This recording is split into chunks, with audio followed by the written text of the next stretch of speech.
दोस्तों, स्वागत है आप सभी का डीएनए मेवात में और मैं हूं आपके साथ मौज खान। दरअसल नगीना थाने के अंतर्गत बलई गांव में एक 17 वर्षीय युवक की छुरा घोंपकर हत्या करने का मामला सामने आया है। वहीं इस मामले में लगभग 3 लोगों को चोट आई है, जिसमें एक व्यक्ति गंभीर रूप से घायल बताया जा रहा है। पुलिस ने शव का पोस्टमार्टम कराकर परिजनों को सौंप दिया है। नगीना थाना प्रभारी रतन सिंह ने जानकारी देते हुए बताया कि नगीना थाने के अंतर्गत बलई गांव में एक 17 वर्षीय युवक आवेश की छुरा घोंपकर हत्या करने का मामला सामने आया है। इतना ही नहीं, इस मामले में एक युवक गंभीर रूप से घायल हो गया है, जिसे प्राथमिक उपचार के बाद नलड़ मेडिकल कॉलेज के लिए रेफर कर दिया है। वहीं अन्य कई लोगों को भी चोटें आई हैं।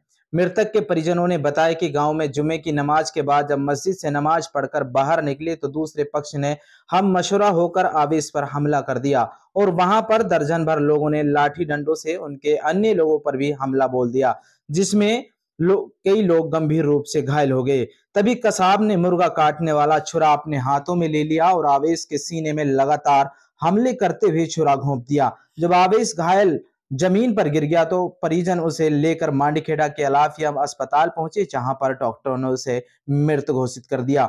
वहीं जब दूसरा पक्ष क्रॉस केस बनवाने के चक्कर में मांडीखेड़ा अस्पताल मेडिकल करवाने पहुंचा तो तभी मृतक के परिजनों ने पुलिस को उनके बारे में बताया और पुलिस ने अस्पताल से ही 8 लोगों को हिरासत में ले लिया है। इस मामले में थाना प्रभारी रतन सिंह का कहना है कि मृतक के परिजनों द्वारा उन्हें शिकायत मिल गई है और 13 लोगों के खिलाफ शिकायत दी गई है। पुलिस ने 13 लोगों के खिलाफ मामला दर्ज कर कार्रवाई शुरू कर दी है।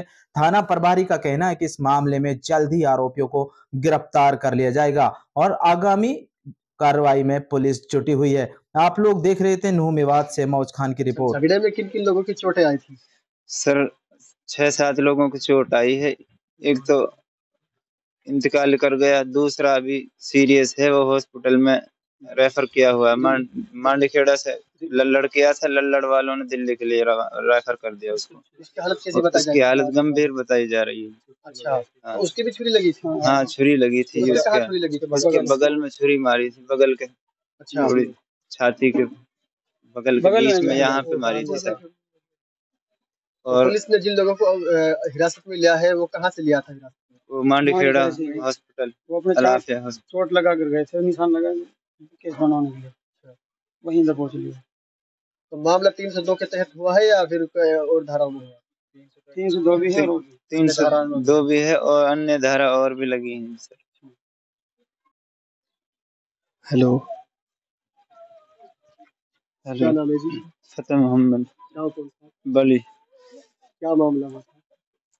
मामला ये हुआ था सर, हमारी इनसे लड़ाई हुई थी, किनसे? फारूक वगैरह से, इकबाल फारूक वगैरह से।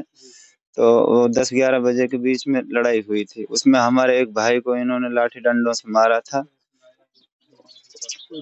उसके बाद फिर हमें गांव वालों ने अलग कर दिया, तो हम आ गए अपने। आने के बाद में फिर उनका उनका एक आदमी हमारे पास फोन करता है कि हमें मगरिब तक का टाइम दो, हम इनको समझाएंगे और कोई झगड़े की शक्ल मत बनाना। तो हमने उनसे कहा था कि कोई दिक्कत नहीं है, हमारी तरफ से कोई इतना बड़ा इशू नहीं है, हम झगड़ा के लिए कोई तैयारी नहीं कर रहे और हम झगड़ा करेंगे भी नहीं। तो इन्होंने हमें तसल्ली देकर पीछे से प्लानिंग बनाई है। फिर हम यहाँ से जुम्मा पढ़ने के लिए गए हैं, कुछ बच्चे हमारे यहाँ गए हैं, कुछ इधर उधर पिनंगवा का कोई काम था, कोई बड़कली का काम था, सब इधर उधर चले गए, क्योंकि वो झगड़े की तो कोई मामला ही नहीं था, बात हो गई थी।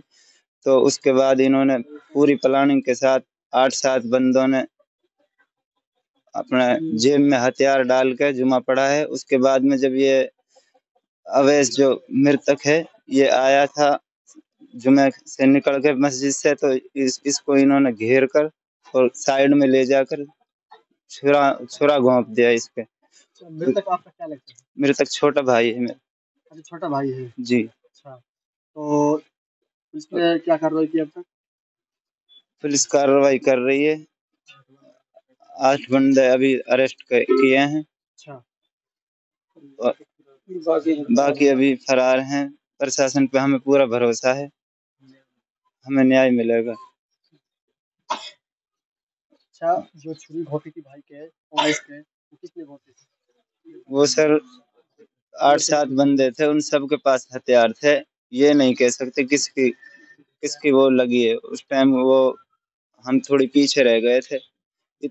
जिस वक्त हम उनके पास पहुंचे उस वक्त तो उसको मारकर अपने चौबारे पे चढ़ के गढ़ चलाने में मशगूल हो गए थे वो लोग। अच्छा, वो लड़ाई तो झगड़ा का पूरे जो मामला था कहाँ से शुरू हुआ था, कैसे शुरू हुआ था? बकरी वो एक बकरी थी जी, किसी और की बकरी थी। इनके प्लाट में कोई पौधा है, उसको उसने खा लिया। अच्छा। तो इन्होंने हमसे कहा कि तुम्हारी बकरी ने ये किया है।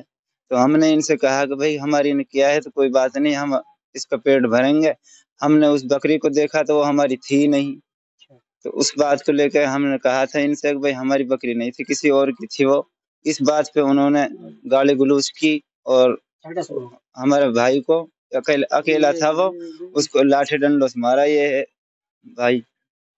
अभी आप सरकार और प्रशासन से क्या मांग? हम तो यही मांग करेंगे जी, जैसे हमारा एक भाई गया है, हम इस दुख से जूझ रहे हैं, उनको भी इसी तरीके की सख्त से सख्त सजा दी जाए। जुम्मे की नमाज पढ़ने के बाद दो पक्षों में सुबह की कोई छोटी घटना थी, उसको लेकर विवाद हो गया था, जिसमें आवेश नाम के एक अवेश पुत्र आस मोहम्मद नाम के लड़के को चाकू से वार किया, जिसकी कल हॉस्पिटल में डेथ हो गई थी। एक दो अन्य घायल है और हसन मोहम्मद ने हमें शिकायत दे दी है, जिस पर हमने FIR दर्ज कर दी है। मामले की जांच की जा रही है। जो आरोपी होगा उनको जल्दी गिरफ्तार किया जाएगा। कुल 13 आरोपियों को नामजद किया है, जिसमें हम उसकी जांच करने लग रहे हैं। लाश का पोस्टमार्टम करा के कल ही वारिसान को दे दिया गया था और आगे की कार्रवाई की जा रही है।